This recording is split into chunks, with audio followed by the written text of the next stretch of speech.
tout le long de ces journées jusqu'au 20 décembre, c'est-à-dire mercredi, avec un superbe feu d'artifice. On aura le plaisir de voir ça ici, du côté de Saint-Philippe. Sunlight FM qui rayonne aujourd'hui donc dans tout le sud, comme d'habitude, depuis la Petite Île jusqu'à Saint-Philippe, 92.3 Saint-Joseph, Petite Île et 95.5 du côté de Saint-Philippe. Excellente journée à tous, merci d'être à l'écoute et nous allons maintenant recevoir deux personnes, deux charmantes dames qui nous viennent de Baril même, puisque c'est pas très loin, vous êtes de l'école du Baril. On va commencer par Audrey. Oui, bonjour, donc voyez Audrey, je suis la directrice de l'école du Baril. Et donc voilà, on est ici parce qu'on organise la kermesse de l'école du Baril. Et Haddad Karine, enseignante en petite moyenne section, également élue à la culture. Donc effectivement, on est là aujourd'hui pour la kermesse de l'école du Baril, qui reste un moment phare pour nous en tant qu'enseignante. Et un moment aussi où on partage un moment de cohésion avec les parents qui ont beaucoup participé aussi pour qu'on puisse faire une kermesse. Et on attend maintenant l'arrivée du Père Noël puisque tous les enfants ont été sages. C'est l'aboutissement d'un trimestre de travail avec les élèves ? Oui, effectivement. Oui, c'est ça. Alors, on a avec l'équipe enseignante, on a tous préparé avec les enfants et aussi avec la municipalité des activités. C'est pour montrer aussi aux parents qu'il y a vraiment une collaboration avec tous les partenaires autour de l'école, autour des enfants, avec les parents, les services de la municipalité et les enseignantes. Et donc voilà, ça aboutit à ce charmant spectacle qui permet aujourd'hui inaugurer ce village de Noël. Donc on remercie encore la mairie qui nous permet de sortir de l'école et de permettre de faire ça sur un lieu qui représente aussi notre quartier, donc à Baril-les-Bains. Voilà. Un magnifique site mis en valeur par l'école du Baril ce matin, mais également pendant ces plusieurs jours qui vont suivre. Là je parle à l'élu.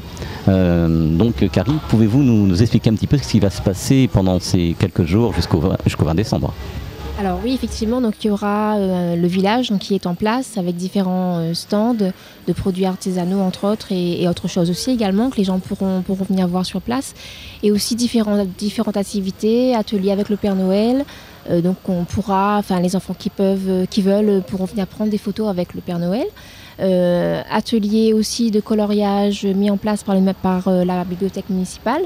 Et puis tous les soirs vous aurez un concert, voilà, ce sera l'occasion de venir en famille, de retrouver ce charmant site de Baril-les-Bains qui est inauguré depuis 1 an. Et puis donc là c'est l'école du Baril qui est sur le site aujourd'hui, mais il faut savoir aussi que le Père Noël passera évidemment sur ce même site pour distribuer les cadeaux pour les enfants de toute l'école, donc à savoir l'école de Basse-Vallée, l'école du centre, élémentaire et maternelle et l'école du Tremblay. Un clou du spectacle mercredi. Oui, effectivement, donc une journée importante pour nous en tant que Réunionnais, le 20 décembre. Donc ce sera justement le moment de partager cette cohésion et cette identité créole. Et puis un feu d'artifice. Donc j'invite tous les Saint-Philippois, les Saint-Philippoises et même au-delà, tous les Réunionnais de venir justement assister au concert d'abord et au feu d'artifice ensuite. Alors cette année, ça s'est bien passé au niveau de la culture du côté de Saint-Philippe ? Oui, on essaye effectivement de mettre plusieurs projets culturels en place et en associant en priorité les enfants. Donc tout projet culturel part en fait du milieu scolaire et au grand public aussi également. Des projets pour l'année prochaine ? Oui, mais je ne vais pas forcément tout dire aujourd'hui. Il faut laisser un petit peu de suspense. Allez, quand même. Quelques projets.